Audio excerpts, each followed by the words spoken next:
सन 2060 का दौर है। पृथ्वी अब पहले जैसी नहीं रही। जो कभी हरी भरी जमीन थी अब रेत और राख में बदल चुकी है। लोगों की बढ़ती जरूरतों और लालच ने इस धरती को बर्बाद कर दिया है। बारिश देखे हुए सालों बीत चुके हैं। भूख, बीमारियां और सूखा, इन सब ने इंसानों को कीड़ों की तरह रेंगने पर मजबूर कर दिया है। दुनिया की 90% आबादी मिट चुकी है और जो बाकी बचे हैं वो भी बस जिंदगी को खींच रहे हैं। पर इस वीरान दुनिया में अभी भी कुछ ऐसे लोग हैं जो उम्मीद की आखिरी चिंगारी को जिंदा रखे हुए हैं। ये कहानी है फ्यूरियोसा की, एक निडर और जिद्दी औरत की जो अपनी दोस्त वेल्किरी के साथ सरहद पार निकल पड़ी है। मकसद बस इतना कि कहीं से कुछ फल मिल जाएं ताकि उनके लोग एक दिन और जी सकें। फ्यूरियोसा पेड़ से फल तोड़ ही रही थी कि तभी उसकी नजर कुछ खूंखार शिकारियों पर पड़ी। वो लोग किसी बड़े जानवर को काट रहे थे। मौका देखकर फ्यूरियोसा दबे पांव उनकी बाइक के पास पहुंची और पेट्रोल पाइप काटने लगी ताकि अगर वो पकड़ भी ली जाए तो बाइक चालू न हो सके। लेकिन तभी एक शिकारी ने उसे देख लिया। फ्यूरियोसा बिजली की तरह पलटी, उसके सीने में चाकू उतारा और जोर से विसल बजा दी। संकेत था मदद का। आवाज सुनते ही हरी घाटी में हलचल मच गई। दो जांबाज औरतें घोड़े पर सवार, हाथों में बंदूकें लिए उसकी तरफ दौड़ पड़ी। वेल्किरी ने दूर से ही चिल्लाकर बताया, शिकारी फ्यूरियोसा को उठा ले गए हैं। बस फिर क्या था, उन दोनों ने बाइक सवारों का पीछा शुरू कर दिया। थोड़ा आगे जाकर वो वलीनी ने घोड़े से छलांग लगाई और स्नाइपर गन से एक शिकारी को उड़ाया। दूसरे शिकारी को जबासा ने धर दबोचा और उसकी बाइक पर कब्जा कर लिया। वो वलीनी को घाटी की सुरक्षा के लिए पीछे रहना पड़ा, जबकि जबासा अकेली निकल पड़ी फ्यूरियोसा को वापस लाने। इधर फ्यूरियोसा को धीरे धीरे होश आने लगा था। तीनों शिकारी करीब 180 की स्पीड से रेगिस्तान में भाग रहे थे। तभी दूर से गोली चली। जबासा का वार था। एक शिकारी गिर पड़ा। बाकी दो तुरंत कवर में आकर रुक गए और दूरबीन से देखने लगे कि कौन पीछा कर रहा है। इसी बीच फ्यूरियोसा ने अपने दांतों से टंकी का पाइप काट दिया। पेट्रोल रेत पर फैल गया और बाइक का इंजन झटका खाकर बंद हो गया। वो लोग जैसे तैसे बचने की कोशिश करने लगे, पर पीछे से जबासा की ठंडर बाइक रेगिस्तान की हवा बनकर आ रही थी। वो बाइक थी रेगिस्तान की शेरनी, गर्म रेत पर बिजली की तरह भागने वाली। शिकारी अपनी बाइक ठीक करने में जुटे ही थे कि फ्यूरियोसा भाग निकली। वो हवा से भी तेज थी। अगर पीछा भी करते तो शायद पकड़ न पाते, मगर किस्मत बेरहम थी। दूसरे शिकारी ने उसे दबोच लिया, पीठ पर बांधा और कबीले की तरफ निकल पड़ा। अब कहानी बस शुरू हुई थी, क्योंकि आगे जो होने वाला था वो पूरी धरती के लिए खेल बदल देने वाला था। जबासा को लगा कि शिकारी अब उसके हाथ से निकल चुके हैं, लेकिन वो हार मानने वालों में से नहीं थी। वो एक ऊंचे टीले पर चढ़ी, स्नाइपर सेट किया और ट्रिगर दबाते ही एक शिकारी की खोपड़ी के परखच्चे उड़ गए। मगर दूसरा बहुत चालाक था। उसने तुरंत फ्यूरियोसा को अपनी पीठ पर बांध लिया ताकि कोई उस पर गोली न चला सके। वो खुद से ज्यादा उसे ढाल बनाकर चल रहा था। उसकी इस हरकत को देख उसका पूरा काफिला तालियां बजाने लगा। वो गर्व से बोला, आज मैंने एक ऐसा स्वर्ग देखा है जहाँ पानी है, हरियाली है, फल फूल हैं, जानवर हैं, एक असली जन्नत। सबके चेहरों पर हैरानी थी, लेकिन फ्यूरियोसा के दिल में आग थी, क्योंकि वो जानती थी अगर ये लोग हरी घाटी तक पहुंच गए तो उसकी दुनिया तबाह हो जाएगी। और उसी पल उसने बिना सोचे उस शिकारी की गर्दन हलाल कर दी। फौरन फ्यूरियोसा को घसीटकर उनके मुखिया डिमेंटस के सामने लाया गया। वो आदमी जो खुद को रेगिस्तान का भगवान समझता था। उसके आदमी बोले, मालिक, ये लड़की उस जगह से आई है जहाँ पानी और अनाज दोनों हैं। डिमेंटस ने एक नजर फ्यूरियोसा पर डाली। उसके चेहरे की चमक और शरीर की हालत देखकर उसे यकीन हो गया कि ये झूठ नहीं हो सकता। उसने तुरंत अपने एक आदमी को बुलवाया पूछताछ के लिए। वो बेचारा बुरी तरह घायल था, बोल भी नहीं पा रहा था, इसलिए उसे उल्टा लटका दिया गया ताकि वो नक्शा बना सके। लेकिन वो एक लकीर भी नहीं खींच पाया, क्योंकि फ्यूरियोसा ने अपनी बेड़ियों के बीच से ही उसकी आखिरी सांस खींच ली। डिमेंटस को जरा भी फर्क नहीं पड़ा। वो मुस्कुराया और बोला, कोई बात नहीं, मैं जानता हूँ क्या करना है। उसने फ्यूरियोसा की निगरानी के लिए अपनी सबसे भरोसेमंद लड़की को लगा दिया। लेकिन तभी आसमान काला पड़ गया। एक भयंकर तूफान उठ खड़ा हुआ। हर तरफ धूल, रेत और गड़गड़ाहट। इसी अंधड़ का फायदा उठाकर जबासा ने पहरेदार को ठिकाने लगाया और सीधे डिमेंटस के कैंप में घुस गई। वहाँ वही लड़की थी जो डर से कांप रही थी, गिड़गिड़ा रही थी कि कृपया, मैं किसी को कुछ नहीं बताऊंगी। फ्यूरियोसा ने उसकी बात पर भरोसा कर लिया और उसे जिंदा छोड़ दिया। यही उसकी सबसे बड़ी भूल थी। जैसे ही फ्यूरियोसा वहां से निकली, वो लड़की भागकर सीधे बाकी सैनिकों को खबर दे दी। उनके स्नाइपर ने निशाना साधा और गोलियां जाकर फ्यूरियोसा की सेकंड फ्यूल टैंक पर लगी। एक जोरदार धमाका हुआ। गनीमत थी कि उसके पास एक एक्स्ट्रा टैंक था, वरना वो पल वहीं उसका आखिरी पल होता। वो और जबासा किसी तरह रेगिस्तान पार करती चली जा रही थी। लेकिन तभी पीछे से इंजन की गड़गड़ाहट सुनाई दी। दुश्मनों का काफिला उनके पीछे था। अब अगर उन्होंने सीधा रास्ता लिया तो वो लोग हरी घाटी तक पहुंचकर सब कुछ तबाह कर देंगे, और अगर मुड़ी तो शायद जिंदा लौटना नामुमकिन होगा। रेगिस्तान की तपती रेत पर जबासा ने अपनी आखिरी उम्मीद अपनी बेटी फ्यूरियोसा के हाथों में सौंप दी। उसने अपनी मुट्ठी खोली और एक छोटा सा बीज निकालकर फ्यूरियोसा के हथेली पर रख दिया। धीरे से बोली, ये बीज तुम्हारा निशाना है, चाहे जितना वक्त लगे तुम्हें लौटकर इसे फिर से बोना है। याद रखना बेटा, हरी घाटी तुम्हारा घर है और घर कभी छोड़ा नहीं जाता। फ्यूरियोसा की आंखों में आंसू थे, पर हौसला अब भी जिंदा था। उसने बाइक स्टार्ट की और तेज रफ्तार में रेत के तूफान में गायब हो गई। लेकिन उधर डिमेंटस अपने काफिले और खोजी कुत्तों के साथ तेजी से पास आता जा रहा था। रेगिस्तान की हर रेत का झर्रा अब जंग की गंध दे रहा था। जबासा ने मोर्चा संभाल लिया। अगर आज मरना ही है तो अपनी मिट्टी के लिए मरूंगी। उसने बंदूक उठाई और एक के बाद एक दुश्मनों को ढेर करने लगी। लेकिन दुश्मन हजारों थे और वो अकेली। लड़ते लड़ते आखिरकार वो पकड़ ली गई। उसे जिंदा एक सूखे पेड़ से उल्टा टांग दिया गया, रेगिस्तान की आग में जलने के लिए। दूर से ये सब देखकर भी फ्यूरियोसा खुद को रोक न सकी। वो वापस लौटी, लेकिन अब बहुत देर हो चुकी थी। उसकी माँ को उसके सामने ही जिंदा जलाया गया। डिमेंटस गरजा, बता हरी घाटी कहाँ है? पर जबासा ने एक शब्द तक नहीं बोला। उसने आखिरी सांस तक अपने लोगों के राज की हिफाजत की और शहीद हो गई। फ्यूरियोसा की आंखों में अब आंसू नहीं थे, बस आग थी। उसे पकड़कर लोहे की जंजीरों में बांध दिया गया, पर किसी को नहीं पता था कि अब ये वही मासूम लड़की नहीं रही, अब ये एक तूफान बन चुकी थी। अगले दिन डिमेंटस फिर से अपने काफिले के साथ हरी घाटी की तलाश में निकल पड़ा। रेगिस्तान में धूप झुलसा रही थी। तभी अचानक आसमान में लाल गुलाल उठा, किसी संकेत की तरह। वो सब उधर मुड़े और उन्हें रास्ते में एक अजीब सा आदमी मिला, टकला, जिसके सिर में तीर धंसा हुआ था। वो भ्रम में जी रहा था कि वो वल्हाला यानी स्वर्ग पहुंच चुका है। डिमेंटस हंसा और बोला, अभी नहीं दोस्त, तू अब भी जिंदा है। फिर उसने पूछा, क्या तू किसी ऐसी जगह को जानता है जहाँ पानी, पेड़ और खाना सब कुछ है? टकले ने मुस्कुराकर कहा, हाँ, मैं वहीं से आया हूँ। बस यही सुनते ही डिमेंटस का पूरा काफिला उसके बताए रास्ते पर चल पड़ा। घंटों, दिनों और रातों की यात्रा के बाद उन्हें आखिरकार एक विशाल जगह दिखी। एक किला, ऊंची दीवारों वाला, जो किसी मरते हुए साम्राज्य का बचा हुआ टुकड़ा लगता था। अंदर के लोग भूख और बीमारी से कराह रहे थे। डिमेंटस वहां पहुंचा और गरजते हुए बोला, अब से ये किला मेरा है, या तो झुको या मरने के लिए तैयार हो जाओ। उसके हजारों योद्धा गर्जना करने लगे। तभी उस किले का असली मालिक सामने आया, इमोर्टन जो, सफेद सूट में लिपटा हुआ, जो मशीन की तरह सांस लेता था। उसकी चाल में एक राजा की ठंडक थी। जंग शुरू होने ही वाली थी, लेकिन उससे पहले इमोर्टन जो के एक सैनिक ने आगे बढ़कर एक नमूना पेश किया। वो मुस्कुराते हुए अपनी जान दे देता है, एक ही इशारे पर, बिना हिचकिचाए। डिमेंटस के चेहरे का रंग उड़ गया, क्योंकि उसके सामने अब एक ऐसा आदमी खड़ा था जिसके पास 1000 ऐसे सैनिक थे जो उसके एक इशारे पर मरने को तैयार थे। असल में इमोर्टन जो ने इन सबका ब्रेन वॉश कर दिया था। उन्हें यकीन था कि जो उसके लिए रणभूमि में मरेगा उसे मिलेगा वल्हाला, एक पवित्र स्वर्ग जहाँ केवल युद्ध में शहीद होने वाले जा सकते हैं। देखते ही देखते इमोर्टन जो के जंगबाज बारूदी भाले लिए तूफान की तरह टूट पड़े। डिमेंटस के काफिले में भगदड़ मच गई। चारों तरफ आग, धुआं और चीखें। अब बस एक ही रास्ता था, भागो वरना खत्म हो जाओ। वो लोग क्रेन से गाड़ियां तक उठा रहे थे और तभी फ्यूरियोसा की गाड़ी भी उनके निशाने पर आ गई। लेकिन डिमेंटस ने ये सब देख लिया। वो जोर लगाकर, जान दांव पर लगाकर उसे नीचे खींच लाया। तभी नीचे की सुरंगों से आदमखोर औरतें फ्यूरियोसा पर झपट पड़ी, मानो आज उसका शिकार पक्का हो। किसी तरह डिमेंटस ने तलवार चलाकर उसे छुड़ाया और दोनों हाथी पर सवार होकर वहां से 9-2-11 हो गए। अब वो दूर बैठकर किले पर नजर रखने लगे। तभी उन्हें एक नई जगह का पता चला, डीजलगढ़। ये वो जगह थी जहां इमोर्टन जो लोगों को पानी, फल और खाना देता था और बदले में उनसे डीजल लेता था। लेकिन जब उसका काफिला टैंकर भरकर डीजलगढ़ से बाहर निकला, डिमेंटस ने अपने लुटेरों को छोड़ दिया। हमले की बौछार में पूरा काफिला खून में नहा गया। टैंकर उनके हाथ लग गए, मगर डिमेंटस यहीं नहीं रुका। अब वो पूरा डीजलगढ़ कब्जे में लेना चाहता था। उसने अपने सारे टकले सैनिकों को इमोर्टन जो के जंगबाजों की तरह तैयार किया और एक खतरनाक नकली सीन रचा, ताकि डीजलगढ़ वालों को लगे कि जो के टैंकर पर कोई हमला हो गया है। लेकिन जैसे ही वो गढ़ के मुख्य द्वार के करीब पहुंचे, दरवाजा खुलने का नाम नहीं ले रहा था। इमोर्टन जो का भाई, जो वहां का शासक था, किसी पर भरोसा नहीं कर रहा था। तभी डिमेंटस ने पागलपन की हद पार कर दी। वो अपने ही लोगों पर हमला करने लगा ताकि सब कुछ असल लगे, और उसका दांव काम कर गया। डीजलगढ़ का विशाल दरवाजा खुल गया। बस जैसे ही दरवाजा खुला, अंदर छिपे जो के असली जंगबाजों ने झपट्टा मारा। उन्होंने जो के भाई को पकड़ लिया और कुछ ही मिनटों में पूरा डीजलगढ़ डिमेंटस के कब्जे में था। इसके बाद डिमेंटस ने इमोर्टन जो के पास एक खौफनाक पैगाम भेजा, उसके भाई की कटी हुई उंगली के साथ। जो ने गुस्से में उसकी गर्दन उतारने की कसम खाई, मगर डिमेंटस कोई आम लड़ाका नहीं था। उसने चालाकी से कहा, अगर मैं शाम तक जिंदा डीजलगढ़ नहीं लौटा तो मेरे लोग इस जगह को उड़ा देंगे। अब खेल शुरू हो चुका था और दांव पर था सिर्फ एक चीज, जिंदगी या मौत।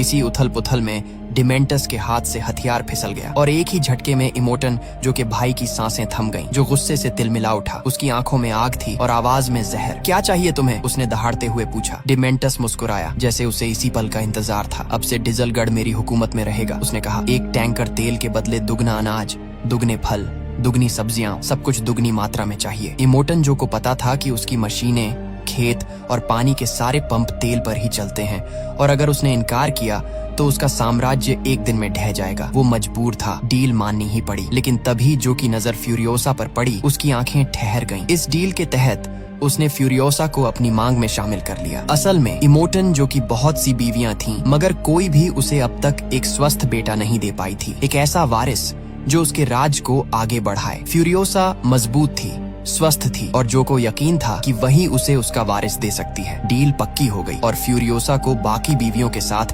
तिजोरी जैसे बंद कमरे में कैद कर दिया गया। लेकिन वो टूटी नहीं। उसने अपने सिर के सारे बाल काट डाले, उनसे एक नकली विग बनाई और भागने की तैयारी शुरू कर दी। उसी रात इमोटन, जो का बेटा विक्टस, उसे चुपके से उठाकर ले गया। वो उसके हाथों पर बने नक्शे को देखकर कुछ समझ ही रहा था कि फ्यूरियोसा ने झटके से हाथ छुड़ाया और भाग निकली।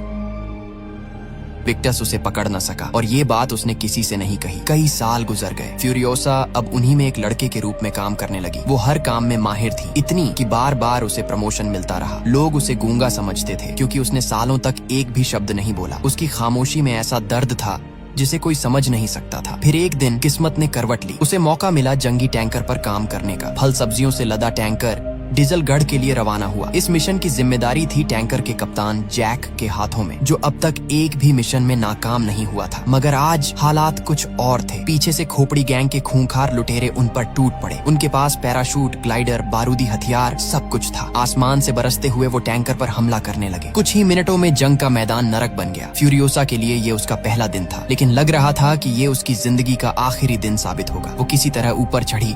चारों तरफ मौत, धुआं और धमाके। ज्यादातर साथी मारे जा चुके थे। और फिर जब उसने खुद कमान संभाली तो खोपड़ी गैंग के लुटेरे समझ गए अब वो किसी आम औरत से नहीं बल्कि फ्यूरियोसा के कहर से टकरा चुके हैं। इसी खौफनाक जंग के बीच जैक को एक ऐसा राज पता चला जिसने सब कुछ बदल दिया। छोटू, असल में छोटू नहीं बल्कि छोटी थी, यानी फ्यूरियोसा। दोनों ने मिलकर खोपड़ी गैंग का ऐसा हाल किया कि उनके नाम से ही लोग कांपने लगे। मगर तभी मौका मिलते ही फ्यूरियोसा ने जैक पर गन तान दी, पर उसकी किस्मत ने साथ नहीं दिया। जैक ने एक झटके में उसे ट्रक से बाहर फेंक दिया। वो चाहता तो उसे मरने के लिए वहीं छोड़ देता, लेकिन उसके दिल में कुछ बदल गया। उसकी बहादुरी, उसका जुनून जैक को छू गया। वो मुस्कुराया और बोला, भागकर जाएगी भी तो जाएगी कहाँ? चारों तरफ बस धूल, मौत और मशीनें हैं। अगर साथ रहोगी तो मैं तुम्हें इस रोड की रानी बना दूंगा। फ्यूरियोसा ने कुछ पल सोचा और फिर सिर हिला दिया। एक हफ्ते बाद दोनों ने जंगी टैंकर में माल लोड किया और बुलेट बाग की ओर निकल पड़े। वो जगह जहां बारूद, बंदूकें और गोलियां जन्म लेती थीं। वहां के शासक आर्थर से उन्होंने खाने पीने की चीजों के बदले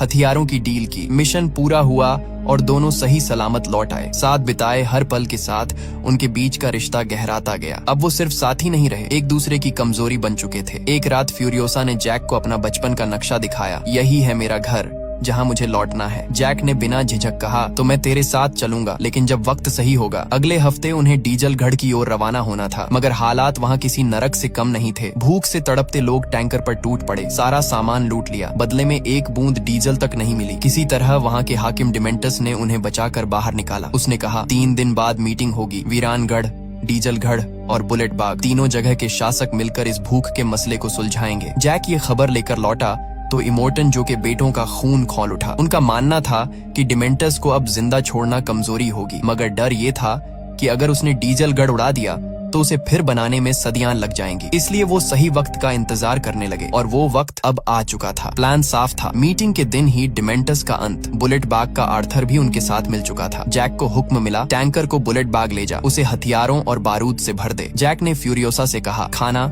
बाइक, सब कुछ तैयार रखना। इस बार हमें जंग नहीं, एक खेल खेलना है, मौत के साथ। सफर खत्म हुआ। दोनों बुलेट बाग के दरवाजे पर पहुंचे ही थे कि अचानक गोलियों की गड़गड़ाहट गूंज उठी। चारों तरफ धुआं, बारूद और मौत का मंजर था। फ्यूरियोसा और जैक ने मोर्चा संभाला ही था कि पीछे से डिमेंटस के लोग काफिला लेकर आ धमके। मतलब साफ था, डिमेंटस ने चाल चल दी थी और अब जंग नहीं, जाल बिछ चुका था। 3 दिन पहले ही डिमेंटस ने चाल चल दी थी, एक ऐसी चाल जिसने पूरे रेगिस्तान का पासा पलट दिया। उसने बड़ी चतुराई से मीटिंग रखी वीरानगढ़ में, ताकि बुलेट बाग का शासक आर्थर अपनी फौज समेत वहां चला जाए और उनकी गैर मौजूदगी में वो बुलेट बाग पर धावा बोल बैठा। गोला बारूद, फैक्ट्री, मजदूर सब उसके कब्जे में आ चुके थे। लेकिन तभी दूर से एक गड़गड़ाहट सुनाई दी। वो था जैक अपने जंगी टैंकर के साथ। उसने बिना वक्त गंवाए बुलेट बाग की दीवारों को तोड़ते हुए हमला बोल दिया। उधर ऊंचाई से फ्यूरियोसा उसे कवर दे रही थी। डिमेंटस के लोग रॉकेट लॉन्चर ताने खड़े थे, मगर फ्यूरियोसा ने उन्हें सांस लेने की भी मोहलत नहीं दी। जो जरा सा भी सिर उठाता, गोली सीधा माथे के पार। मगर डिमेंटस कोई मामूली खिलाड़ी नहीं था। उसने पहले उसकी पोजीशन ट्रैक की, फिर एक प्यादे को ढाल बनाकर रॉकेट लॉन्चर से वार किया। धां! पूरा टावर हिल गया। फ्यूरियोसा नीचे गिरी, धूल और आग के बीच लहूलुहान, लेकिन जिंदा थी। ये देखकर जैक पागल हो उठा। उसने टैंकर सीधा उस टावर में ठोक दिया जहां डिमेंटस खड़ा था। वो किसी तरह बच निकला, पर उसका आधा किला मलबे में दब गया। फ्यूरियोसा लड़खड़ाते हुए खड़ी हुई। पास में एक मोटरसाइकिल थी। दोनों उस पर चढ़े और रफ्तार से हरी घाटी की ओर भागे। लेकिन मौत के पहियों पर बैठा डिमेंटस भी पीछे पीछे आ रहा था, अपनी मॉन्स्टर ट्रक में। रेगिस्तान की हवा में गोलियों की गूंज फैल गई। दोनों गाड़ियां आमने सामने दौड़ रही थीं, जैसे दो जानें आखिरी सांस से पहले टकराने को तैयार हों। गोलियों की बारिश में डिमेंटस का एक आदमी मारा गया। जैक के कंधे में गोली धंस गई और बीच में फंसी फ्यूरियोसा का एक हाथ कुचल गया। दोनों पकड़े गए और अब डिमेंटस का क्रोध अपने चरम पर था। उसकी आंखों में बदला जल रहा था, क्योंकि इन दोनों ने उसके साम्राज्य के सपने को चूर चूर कर दिया था। बुलेट बाग, बारूद, फैक्ट्री सब राख हो चुका था। उसने फ्यूरियोसा को उसके टूटे हाथ से बांध दिया ताकि वो देख सके अपने प्रेमी जैक की मौत का हर पल। जैक को बाइक के पीछे बांधा गया और उसे गोल गोल घुमाया गया, तब तक जब तक सांस टूट न जाए। फिर उसके शिकारी कुत्ते छोड़े गए। रेत का तूफान उठा और जैक की लाश को कुत्ते घसीटते रहे। यह नजारा किसी भी इंसान के दिल को हिला देने वाला था। अब बारी थी फ्यूरियोसा की, लेकिन वो कोई आम औरत नहीं थी। उसने अपना ही हाथ काट कर खुद को छुड़ा लिया और भाग निकली। रेगिस्तान, लहू, धूल और दर्द सबको पार करते हुए वो पहुंची वीरानगढ़ के किले पर। पहरेदारों ने जब उसका नाम सुना, प्रेटोरियन फ्यूरियोसा, तो दरवाजे खुल गए। अंदर इमोर्टन जो और बाकी शासक अब भी समझ नहीं पा रहे थे कि डिमेंटस ने खुद मीटिंग रखी, फिर आया क्यों नहीं। तभी किसी ने बाहर इशारा किया। डीजलगढ़ से धुआं उठ रहा है। सबका चेहरा सख्त हो गया। ऐसा लग रहा था मानो डिमेंटस डीजलगढ़ को उड़ा चुका है। तभी दरवाजे से फ्यूरियोसा अंदर आई, खून से लथपथ, मगर आंखों में आग थी। वो बोली, वो धुआं असली नहीं है, वो एक जाल है। डिमेंटस ने बुलेट बाग पर कब्जा कर लिया है और अब वो यहीं आ रहा है। अगर हम डीजलगढ़ गए तो समझो सब खत्म। उसकी हर बात सच निकली। रेत के पार, सूरज की चमक के बीच डिमेंटस की मॉन्स्टर ट्रक डस्ट स्टॉर्म को चीरती हुई वीरानगढ़ की ओर बढ़ रही थी। जंग अब आखिरी पड़ाव पर थी। या तो डिमेंटस का अंत होगा या पूरी दुनिया का। डिमेंटस अपने काफिले के साथ वीरानगढ़ के किले के बिल्कुल करीब पहुंच चुका था, लेकिन चालाकी से, ताकि किसी को भनक तक न लगे और रेत का तूफान भी न उठे, उन्होंने सड़क पर तेल छिड़क कर आगे बढ़ना शुरू किया। उधर इमोर्टन, जो भी कोई मामूली दुश्मन नहीं था, उसने वही दिखाया जिसकी उम्मीद डिमेंटस को थी। दूर से उसे एक विशाल काफिला दिखाई दिया, जिससे उसे लगा कि डीजलगढ़ के लोग बचाव के लिए निकल चुके हैं, मगर असल में वो एक जाल था। कुछ गाड़ियां बस रेत उड़ाती हुई दिख रही थीं, जबकि असली सेना कहीं और थी। इसके बाद शुरू हुआ वो भयानक युद्ध जो पूरे 40 दिनों तक चलता रहा। वीरानगढ़ की धरती खून से लाल हो चुकी थी। गोलियों की गूंज, बारूद की बू और मौत की चीखें चारों तरफ फैली थीं। आखिर 21वें दिन डिमेंटस मैदान छोड़कर भाग गया। वो इमोर्टन जो से बुरी तरह हार चुका था। इधर इन 40 दिनों में फ्यूरियोसा भी पूरी तरह ठीक हो चुकी थी। उसने अपने कटे हाथ की जगह एक लोहे का रोबोटिक हाथ लगाया और बदले की आग में जलते हुए डिमेंटस को खत्म करने निकल पड़ी। उसी दौरान रणभूमि में इमोर्टन जो के दोनों बेटे अपनी गाड़ी दुरुस्त करने में लगे थे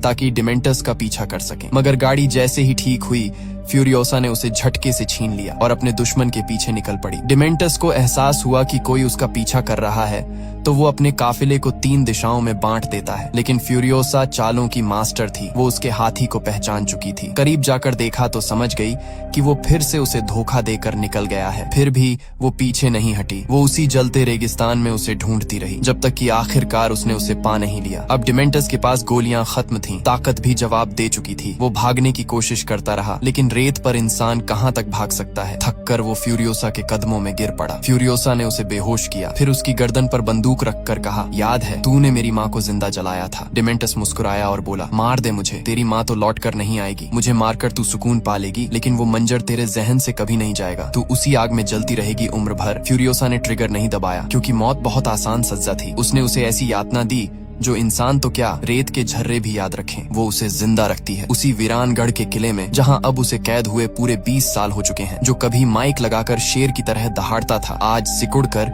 एक बेबस छाया बन चुका है। और यहीं से शुरू होती है इस मूवी की असली कहानी, इसका पहला पार्ट। अगर इस वीडियो पर 700 लाइक पूरे होते हैं तो हम आपको उसका पूरा एक्सप्लेनेशन लेकर आएंगे, उस फिल्म का जो आज भी करोड़ों लोगों की फेवरेट बनी हुई है।